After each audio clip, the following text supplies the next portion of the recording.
ஆண்டவராக இயேசு கிறிஸ்துவின் நாமத்திலே உங்கள் அனைவரையும் வாழ்த்தி வரவேற்கின்றேன். இந்த ஓய்வு நாளிலே ஆண்டவர் இடத்திலே என்னை கூட்டி வந்து சேர்த்த தயவுக்காக அவருக்கு கோடான கோடி ஸ்தோத்திரங்களை செலுத்திக் கொண்டு இன்றைய நாளும் இந்த இடத்துக்கு அழைத்த சபை போதகர், மூப்பர்கள், சபையினர் அனைவருக்கும் என்னுடைய நன்றிகளை தெரிவித்துக் கொள்கிறேன். இன்றைக்கு கொடுக்கப்பட்டிருக்கிற தலைப்பு ஒவ்வொரு படைப்பு மற்றும் இறைப்பணியின் பணியாளர்கள். படைப்பு மற்றும் இறைப்பணியின் பணியாளர்கள்.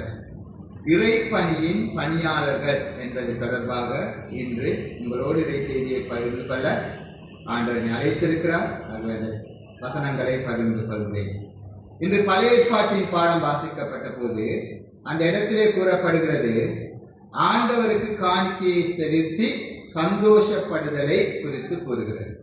காணிக்கைகளை படைத்து இறைப்பணியை பணியாளர்களாக, இறைப்பணியின் பணியாளர்களாக நாங்கள் எங்களை ஒப்படைக்க வேண்டும் என்பது முதலாவது காரியம்.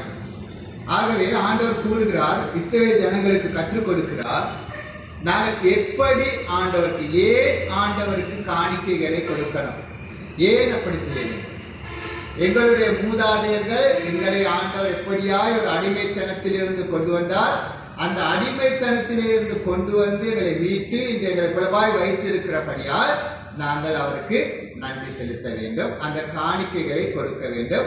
காணிக்கைகளை கொடுப்பது மட்டுமல்ல, நாங்கள் சந்தோஷமாய் இருக்க வேண்டும். ஆலயத்துக்கு வரும் பொழுது நாங்கள் சந்தோஷமாய் இருக்க வேண்டும், உற்சாகமாய் கொடுக்க வேண்டும். அதே போல அதைவிட ஆண்டவர் நினைக்கிறார், எங்கள் உள்ளங்கள் ஆண்டவருடைய சமூகத்திலே வரும் பொழுது சந்தோஷமாய் இருக்கிறது.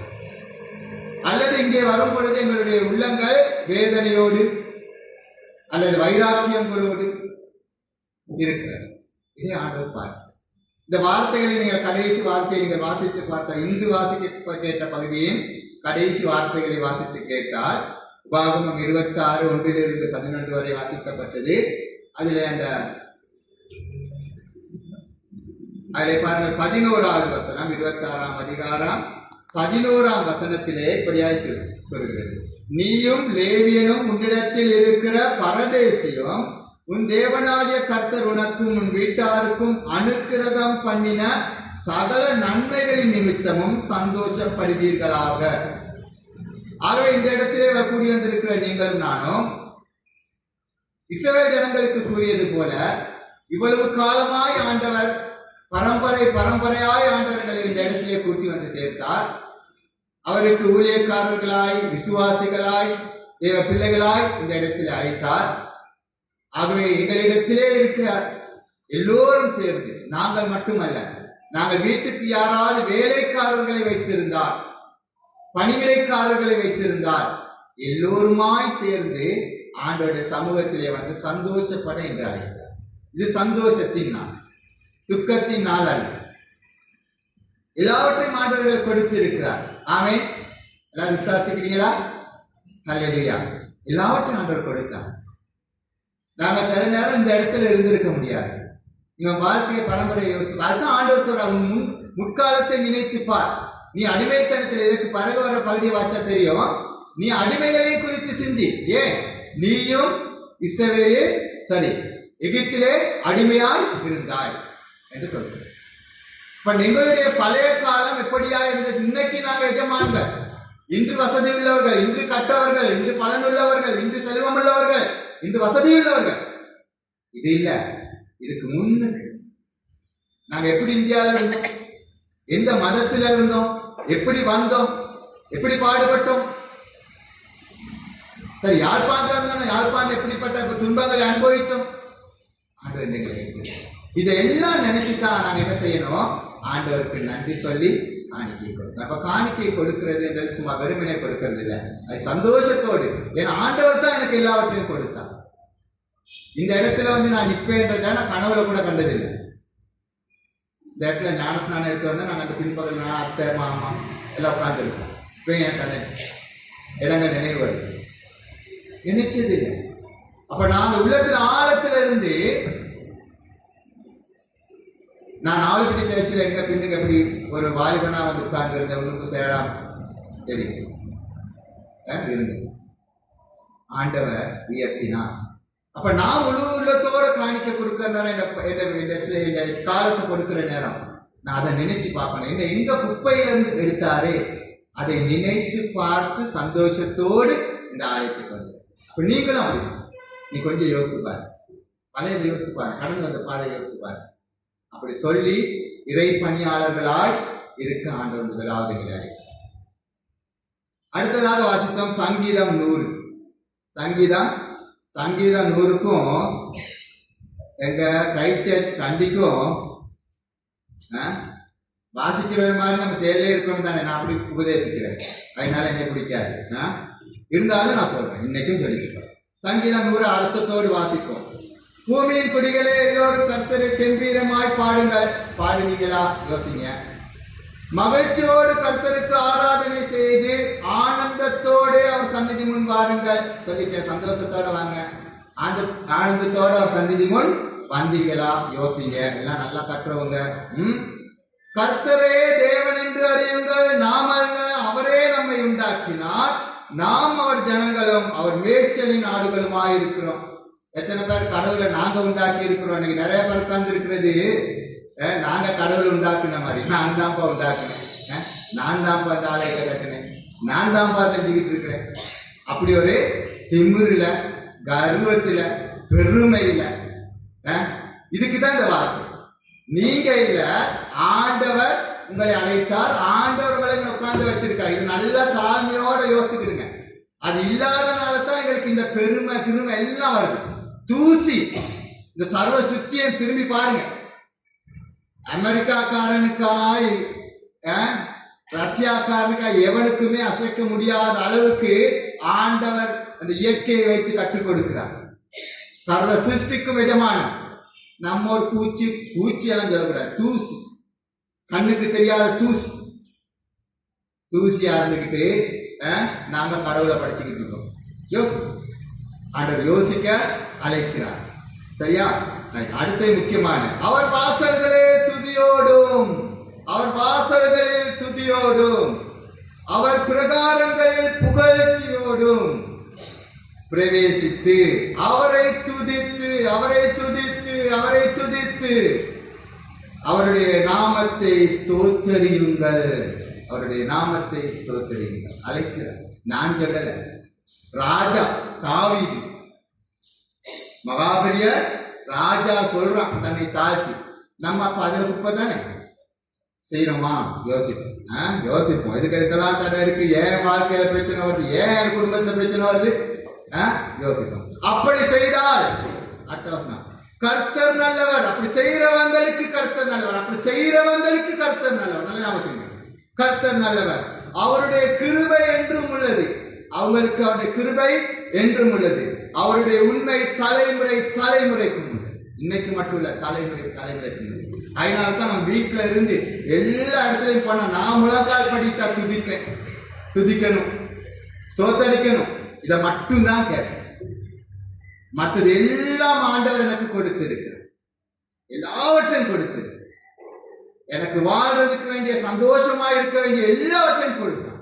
அதனால கண்ணீரோட, ஆனந்த கண்ணீரோட நான் துதிக்கிறீங்களா? நீங்க ஏன்னா இந்த வேதத்துல உள்ளத ஒன்னையும் கூட்டவும் கூடாது, குறைக்கவும் கூடாது. இதை கூட்டவும் கூடாது, குறைக்கவும் கூடாதுன்னு தான் நிறைய பேர் போதிப்பாங்க. அது இல்ல, உங்க வாழ்க்கையில இதை கூட்டவும் கூடாது, குறைக்கவும் கூடாது. இப்படி நினைங்க. இந்த வார்த்தைகள் ஜீவன் உள்ளது. இந்த ஜீவனுள்ள வார்த்தைகளை ஒன்னை கூட்டவும் வேணாம், குறைக்கவும் வேணாம். அதுல உள்ளதை சொல்லுங்க. அதுக்கு பிறகுதான் மனுஷன் சேர்த்த சட்டம், சம்பிரதாயம் எல்லாமே. அதனாலதான் அன்னைக்கு நிறைய பேர் சட்டத்தையும் சம்பிரதாயத்தையும் தூக்குவாங்க. பைபிள்ல உள்ளதை தூக்க கஷ்டம், வெக்கம். நான் கடைசி வரைக்கும் நான் நினைக்கிறேன், ஆண்டவருக்குள்ள உயிர் மூச்சுள்ள கடைசி நிமிடம் வரைக்கும் நான் அந்த ஒன்றை செய்யணும் அப்படின்னு. யார் எதிர்த்து நின்னாங்க? கோள்கள் சொல்லுவாங்க, குற்றங்கள் சொல்லுவாங்க, எல்லாம் சொல்லுவாங்க. எதுக்கு? இதன்படி செய்யறனால சொல்லுவாங்க. மற்றதுக்கு சொல்ல மாட்டாங்க. ஏன் தெரியாது? ஏன் தெரியல? ஆண்டவருக்கு பயம் இல்லை.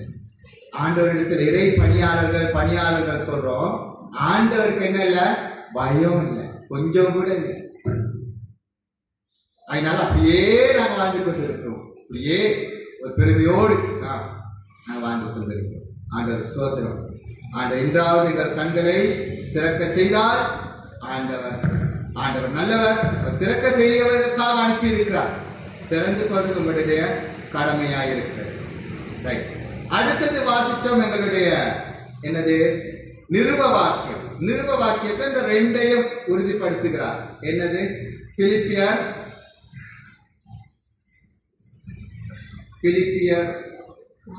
4ஆம் அதிகாரம். பிலிப்பியர் 4ஆம் அதிகாரம். ஆமா, 4ஆம் வசனமும் 6ஆம் வசனத்தை மட்டும் நான் சொல்றேன். கர்த்தருக்குள் எப்பொழுதும் சந்தோஷமாயிருங்கள் என்று மறுபடியும் சொல்லுகிறேன். பழைய பாட்டில் சொன்னது.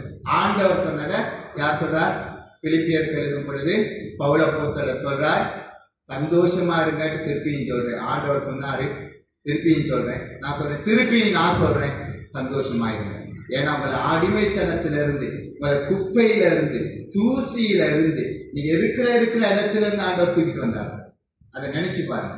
நினைச்சு பார்த்து ஆண்டோட சமூகத்துல காணிக்கை போடுற நேரத்துல ஆண்டவர் இவ்வளவு செய்தாரே, அவருக்கு நன்றியை சொல்லி சந்தோஷமா இருங்க. இதை சொல்லியாச்சு.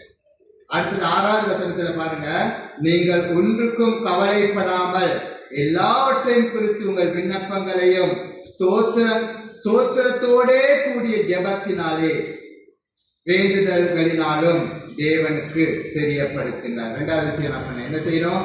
ஸ்தோத்திரங்கள், துதியோடு தான் வேண்டுதல் செய்யணும். நான் ஒரே ஜெபம் செய்வோம், நல்ல அழகா வாசிப்போம். ஜெபம் தான் அழகா எழுதியிருக்கேன். எல்லாத்துக்கும் கவர் ஆகி போற மாதிரி ஒரு ஜெபம் எங்க ஜெப புத்தகத்துல இருக்கு. எல்லாத்தையும் கவர் பண்ணிடுவோம் அழகா. அதுல முன்னுக்கு சொன்ன ஒண்ணு, முக்கியமானது ஒண்ணு இல்ல. யோசிங்க, எல்லாம் நல்லா படிச்சவங்க, அறிவுள்ளவங்க, மாற்றக்கூடியவங்க. எனக்கு கூட முடியாது, எனக்கு ரைட் அசைக்க, உங்களுக்கெல்லாம் முடிஞ்சவங்க இந்த வசனத்துல இருக்க ஆழங்களை பிடிச்சு போறேன். டன்ஸ்டன் ஃபாதர் சொன்னாரு, நான் ஒரு தூசு குப்பை. சரியா? வசனத்துல உள்ளதை யார் சொன்னாலும் வார்த்தையில உள்ள உண்மைகளை மட்டும் விட்டு விலகாது. அதுல ஜீவன் விளங்கு, அது மாறி போகாது. சரியா? அப்ப அதை கண்டு கொண்ட பவுல் எப்படி வாழ்ந்தார்? எப்படியோ வாழ்ந்தவர். அவர் இந்த இடத்துல பாருங்க, மாறணும். அவர் என்ன செய்தார்? கிறிஸ்தவர்களை துன்பப்படுத்தினார். அவர் மாறணும்னு நான் பவுல் எனக்கு ரொம்ப பிடிக்கும். நான் நினைச்சுக்குவேன், என்னைய மாதிரி நான் எங்களுக்கு பரம்பரையா வந்த மாதிரி பிறப்புல இருந்து எல்லாம் நினைச்சு பார்த்த காலங்கள் இருக்கு, பெருமைப்பட்ட காலம் இருக்கு. அதெல்லாம் இப்ப நினைக்கிறா தூசி குப்பைன்னு நினைக்கிறேன். சரியா? ஆண்டவர் இப்ப கொடுத்து இருக்கிற ஒரு காரியங்கள், வார்த்தைகள் இவ்வளவு ஜீவனோடு. அப்ப அந்த அடுத்த வசனத்துல சொல்றது, அவரை தோத்திரத்துடனே கூடிய ஜெபத்தினாலே. நீங்க ஜெபம் பண்ற முழங்கால் போட்டீங்கன்னா முதல் கொஞ்ச நேரம் நீங்க ஸ்தோத்திரம் பண்ணுங்க. ஆண்டவரே அதை துதிங்க. ஆண்டவரே நன்றி. அதை நினைச்சு பார்த்து துதிங்க. உங்க வாழ்க்கையை நினைச்சு பாருங்க, கடந்த நாளை நினைச்சு பாருங்க, கடந்த நிமிஷத்தை நினைச்சு பாருங்க. நான் 110 கிலோமீட்டர் ஒவ்வொரு நாளும் பைக்ல டிராவல் பண்ணுவேன், ரைட் பண்ணிட்டே இருப்பேன். அப்ப நான் நினைப்பேன், எத்தனை பேருக்கு எத்தனை ஆபத்து வருது. நின்றுக்கு இருந்தவெல்லாம் விழுந்து சாகலாம், தடுக்கி விழுந்து சாகலாம். என்னை ஆண்டவர் இந்த 1 வருஷம் கொண்டு வந்தார். இதுக்கு பிறகு எனக்கு தெரியாது, நீ போற நேரம் விழுந்து சாகலாம் தெரியும். ஆனா இதுவரைக்கும் என்னை செய்தாரே, அதை நினைத்து நான் எல்லாருக்கும் முழங்கால் போறேன். நன்றி சொல்றேன். ஆண்டவரே, ஏசுப்பட்ட வேலை இல்லை, கண்டிப்பா சுற்றுலாம் வந்துட்டு போறோம், ரைட். வெள்ளன் தந்தாரே, நன்றி சொல்ற. அதே தான் இது. நான் ஏன் என்ன சொல்றேன், என்னை பெருப்படுத்த வைக்கல. நீங்க யோசிங்க, அப்படி உங்க வாழ்க்கை நினைச்சு இதை விட பயங்கரமான பாதையில, கொரோனாக்குள்ள பொருளாதார பிரச்சனை, குடும்பங்கள் அழிஞ்சு போற நேரத்துல ஆண்டவர் தாங்கினாரு. எல்லாவற்றையும் நினைத்து பார்த்து ஸ்தோத்திரம் செலுத்தி ஆண்டவருக்கு ஜெபம் பண்ணுங்க. உங்க வீட்டுல அற்புதம் நடக்குதா இல்லையான்றதை பாருங்க. அடுத்ததாக நாங்க இன்னைக்கு வாசித்தோம் நற்செய்தி வாசகம். நற்செய்தி வாசகத்திலே யோவான் 6ஆம் அதிகாரம் 25ஆம் வசனத்துல நாங்க வாசிச்சோம். அதுல என்னத்தை பத்தி சொல்லிச்சு? 25ஆம் வசனம். ஆண்டவர் சொல்றாரு, நம்மளை பத்தி தான் சொல்றாரு. நீ எல்லாம் அற்புதத்தை காணவோ வசனத்தை பார்க்கவோ, வசனம் தான் அற்புதம், இந்த வார்த்தைகள் தான் ஜீவன் உள்ளது. இதை கேட்க வரல, சாப்பிட்டு திருப்தியானனால வர்ற சேர்ச்சுக்கு எதுக்கு வர? சாப்பிட்டு திருப்தியானனால வர. இன்னைக்கு எங்களுக்கும் ஆண்டவர் காய்க்கிறார். நான் ஆலயத்துக்கு வர்றது ஆலயத்திலிருந்து நன்மைகளை, அதாவது உலக பிரகாரமான நன்மைகளை அடையவா, அல்லது ஆத்மீக அந்த விசுவாசத்தை வளர்த்து சொல்லவா? இதைத்தான் சொல்றாரு. இது இப்படியே அவனுக்கு தானே சொன்னாரு, அப்படி இல்லை. அன்னைக்கு வந்தவனும் அப்படித்தான் இருக்கான், இன்னைக்கு வந்தவனும் அப்படித்தான் இருக்கான். சேர்ச்சுக்கு வந்தா எனக்கு என்ன செய்யணும்? ஏதாவது கிடைக்கணும், ஏதாவது இருக்கணும். ஒண்ணு பதவி இருக்கணும், இல்லாட்டி ஏதாவது வருமானம் ஒண்ணு கிடைக்கணும், புகழ் ஒண்ணு கிடைக்கணும், பொருள் ஒண்ணு கிடைக்கணும். பிச்சைக்காரன் மாதிரி. என்ன மாதிரி? பிச்சைக்காரன் மாதிரி. ஆமென், ஹல்லேலூயா. இது எல்லாம் பிச்சை தானே. ஆண்டவர் அதுதான் சொல்றாரு. இதுக்கு இல்ல உனக்கு விசுவாசத்தை வளர்த்துக்க, இதை இல்ல நான் ஜீவ அப்ப இந்த பைத்தியக்காரங்க பாருங்க என்ன சொன்னாங்க, கடைசி வார்த்தையை பாருங்க. அவன் பாருங்க தின்றதுலே தான் இருக்கிறான். பாருங்க 35வது வருஷம் பாருங்க. ஏசு அவனை என்ன சொல்றாங்க, எனக்கு அந்த அப்பத்தை தாங்க அப்படின்னு. அப்பொழுது அவர்கள் அவரை நோக்கி, ஆண்டவரே இந்த அப்பத்தை எப்பொழுதும் எங்களுக்கு தர வேண்டும் என்றார்கள். பாத்தீங்களா? அப்பையும் தின்றதுல தான் இருக்க. எது உனக்கு பசிவராய் தாழ்வராய் தானே, அப்படியே நல்லதா போச்சு, அதை கொடுங்க எங்களுக்கு.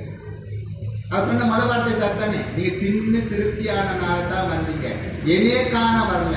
இன்னைக்கு இந்த இடத்துல வந்திருக்கிற எங்களுக்கே கேட்கிறா, நீ எந்த வசனத்தை கேட்க, நல்ல செய்தியை கேட்க, என் மனத்தை மாற்றிக்கொள்ள, விசுவாசத்தை வளர்த்து கொள்ள வந்தீங்களா, இல்லாட்டி வேற ஏதாவது ஒருத்தரை பயலுகனா பிள்ளைகளை பார்த்துட்டு போக வந்தியா, பிள்ளைகள்னா பயல்களை பார்த்துட்டு போக வந்தியா, இல்லாட்டி இன்னைக்கு வந்து ஃபாதர் வந்திருக்காரு அவரை பார்த்துட்டு போக வந்தியா, இல்லாட்டி நீ சேவை என்னடா நடக்குதா நடக்கலையா என்ன ஆகுதுன்னு பார்த்துட்டு போக வந்தியா அப்படின்னு அவர் கேட்க.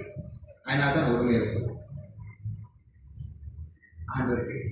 அப்ப நம்ம என்ன சிந்தனையோடு நாங்கள் வந்திருக்கிறோம்? கிறிஸ்தவர்களா, விசுவாசத்தை வளர்த்துக் கொள்ள இறை பணியாளர்களாக ஆண்டவர்கள். ஒரு ஆழமான ஒரு விசுவாசம், அது மேலோட்டமான விசுவாசம் இல்லை. போன கிழமை நீங்க வாசிச்சிருப்பீங்களா இருக்கும், ஒரு நல்ல அழகான கடிதம். என்ன சொல்லுவோம், நானே அங்கெல்லாம் அப்படி செய்ய மாட்டேன், 4 பிள்ளைகள் பைபிள் வாசிக்க சொல்லுவீங்க, நிறைய பேர் பைபிள் இல்லை பார்த்துட்டேன், அதனால தான் நானே வாசிக்கிட்டு போறேன். இல்லாட்டி அங்கெல்லாம் டக்கு டக்குன்னு எடுத்து வாசிப்பாங்க, பைபிள் வாசனை சொல்லி எடுத்துவாங்க. சரியா? எடுத்து வச்சுங்க. இனி அடுத்தது நான் வந்தேன்னா, கடவுள் சித்தமானால் வந்தேன்னா அன்னைக்கு பைபிள் வாசிக்கிறதுக்கு எடுத்து சொல்லுங்க. அப்ப நீங்க எல்லாம் வாசிக்கணும், அதுக்குள்ள எல்லாம் பைபிளை கரட்டி வாசிக்கணும். அது நல்லது. சண்டே கிளாஸ்ல இருந்து இன்னைக்கு எங்க Sunday class junior 12 under 12 display அடிச்சிருக்காங்க. நாளைக்கு பெருமையோட சொல்றேன். மற்ற பெரியவங்க 3rd place அடிச்சிருக்காங்க. விளங்குதா? அப்ப அது பழக்கலாம். இங்க உள்ளவங்க அதை விட வெட்டிக்காரவங்க வரலாம். சரியா? முயற்சி செய்வோம். ஆண்டவருக்கு ஸ்தோத்திரம். அப்ப இந்த இடத்துல போனத்துல வாசிங்களா, பிலமோன் வாசிங்களா, வாசிக்கோன்னு தெரியல. போன பிலமோன் வாசிங்களா தெரியல, வாசிங்களா? ஒரே அதிகாரம். சரி, அந்த அந்த விஷயம் தான் எங்களுக்கு வேணும். இறை பணியாளர்களாய் நாங்க செய்ய வேண்டிய அந்த இடத்துல அந்த சம்பவத்தை பிலமோன் ஒரே ஒரு அதிகாரம், அந்த ஒரு அதிகாரத்துல பவுல் தீமோத்தேயும் என்ன செய்யறாங்க, எல்லாத்தையும் சிறையில இருக்கிறாங்க, அடைக்கப்பட்டிருக்கிறாங்க. அப்போ ஒனேசிமோன் ஒருத்தர் அங்க சிறையில வந்து சேர்றான். சரியா? அவன் பிலமோன் கிட்ட வேலை செஞ்சவன், கல்லை ஏதோ ஒரு வகையில் அவருக்கு எல்லா தீமை செஞ்சவன். யாருக்கு? பிலமோனுக்கு. அப்ப அவன் வந்து எங்க இருக்கான்? சிறைச்சாலையில இருக்கிற நேரத்துல அவனுக்காக ஒரு ஏண்டு பேசி எழுதுற ஒரு கடிதம் தான் பவுல் எழுதுறாரு பிலமோனுக்கு.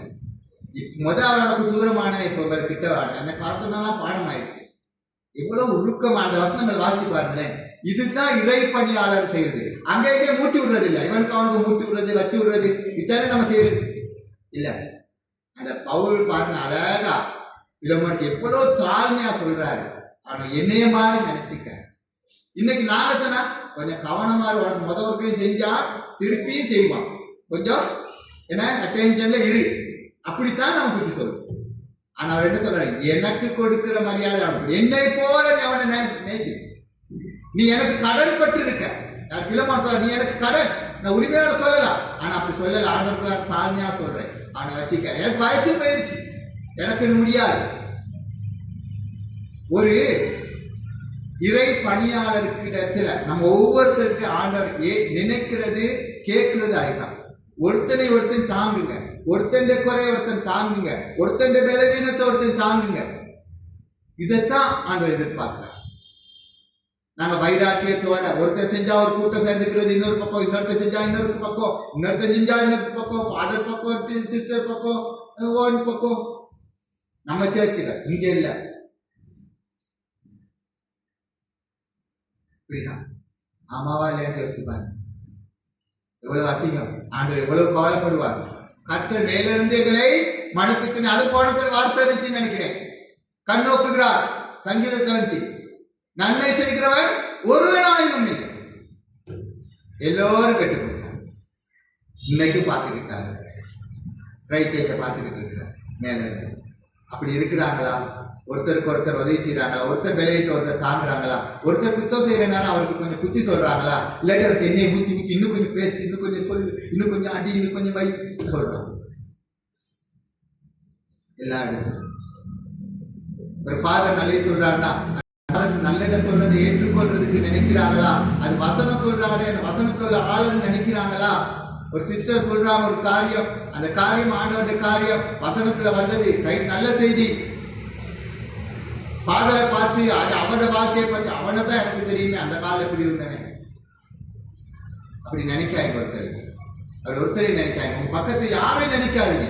ஆண்டோட வார்த்தையை சொல்ற நேரம் அந்த வார்த்தை உங்களோட பேசுது, வேற ஒண்ணு இல்லை. நான் இல்லை, என்னை அப்படியே தள்ளி வச்சுட்டு பாருங்க, அப்பதான் உங்களுக்கு அந்த வார்த்தை செய்யும். என்னையே தெரிஞ்சா இல்ல. தாவீது சொல்ற, எனக்கு முன்னாக என் பாவத்தை கொண்டாந்து வச்சு பேசுறேன்னு சொல்றார்.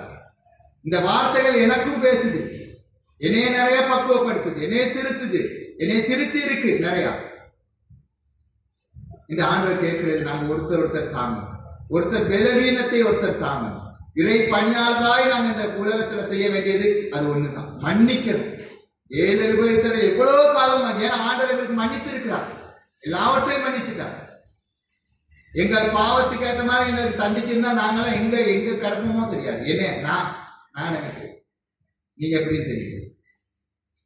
அதனால நாங்க ஒருத்தர் மன்னிக்கணும். அது இறை பணியாளர் மிக முக்கியம். ஒனேசிமிட பிலோமோண்ட கதையை போயிட்டு வாசிங்க தயவுசெய்து. அந்த எப்படியாய் பவுல் ஒருத்தருக்காக ஏண்டு பேசுறார், எப்படி அவரை தாங்குகிறார், அவருடைய குத்தத்தை எப்படி மன்னிக்கிறார், எப்படி ஏற்றுக்கொள்ள வைக்கிறார். பகைகளை நாங்கெல்லாம் சேர்க்கிறவங்களா இருக்கணும், பகையாற்றுறவங்களா இருக்கக்கூடாது. இறைப்பணியாக அதை இன்னுமாக என்னமாக சமாதானத்தை உருவாக்குகிறவர்களாக இருக்கும். அப்ப இறைப்பணியாளர்களாக எங்கள்கிட்ட இருக்க வேண்டியது நாங்கள் ஆண்டவருக்கு காணிக்கைகளை செலுத்தி சந்தோஷப்படணும். 2வது இறைப்பணியாளர்களாய் நாங்கள் ஆண்டவரை துதித்து ஆண்டவரை ஸ்தோத்திரங்களை செலுத்தணும். 3வதாக இறை பணியாளர்களாக ஆண்டவரத்தில் உண்மையான விசுவாசத்தை வைக்கணும். அவர் தான் எங்களுக்கு எல்லாவற்றையும் செய்கிறார், எல்லாவற்றையும் கொடுத்தது அவர், எல்லாம் நடத்துகிறவர் என்ற அந்த விசுவாசம், ஆழமான விசுவாசம் எங்களுக்கு இருக்கணும். அடுத்ததாக இறை பணியாளர்களாக நாங்கள் ஒருவர் சமாதானப்படுத்துகிறவர்களாக, ஒருவர் நேசிக்க செய்கிறவர்களாக ஆண்டவர் தாமே இந்த வார்த்தைகளை உங்கள் உள்ளத்திலே கிரியை செய்ய ஒருவரையாவது ஆண்டவர் நாளிலே தொட வேண்டும் என்று நான் ஆண்டவருடைய சமூகத்திலே வேண்டிக் கொள்கிறேன். ஒருவர் மாற்றத்தின் நிமித்தமாக பரலோகத்திலே மிகுந்த சந்தோஷம் உண்டாகிறது. நாங்கள் தலைகளை தாழ்த்து ஜெபம் செய்வோம். அன்பின் ஆண்டவரை, நீங்கள் கொடுத்த இந்த வார்த்தைகளுக்காக மக்கள் நன்றி. இறை படைப்பின் பணியாளர்களாய் ஆண்டவரே, நாங்கள் உலகத்துக்கு என்னென்னத்தை செய்ய வேண்டுமோ ஆவியானவரே எனக்குள்ளாய் நீங்கள் வைராக்கியமாய் வைத்த காரியங்களை வைத்திருக்கிறேன். ஆண்டவரே, விளைய செய்கிறவர்கள் நீங்க. ஆண்டவரே, ஒவ்வொரு உள்ளத்திலும் விளைய செய்யுங்க. இந்த ஆலயத்திலே இந்த நாள் வந்திருக்கிற விசுவாசங்கள் இடத்திலே என்ன காரியத்தை நீங்கள் விளைய செய்யணுமோ அதை விளைய செய்யுங்க. அன்பின் கரம் அவர்களை தாங்கட்டும். அவர்கள் விளைவிடத்திலே விளையாடுகிறார்கள். அருமை ரட்சகர் இயேசு கிறிஸ்துவின் மூலமாய் வேண்டி நிற்கிறோம். ஆமென்.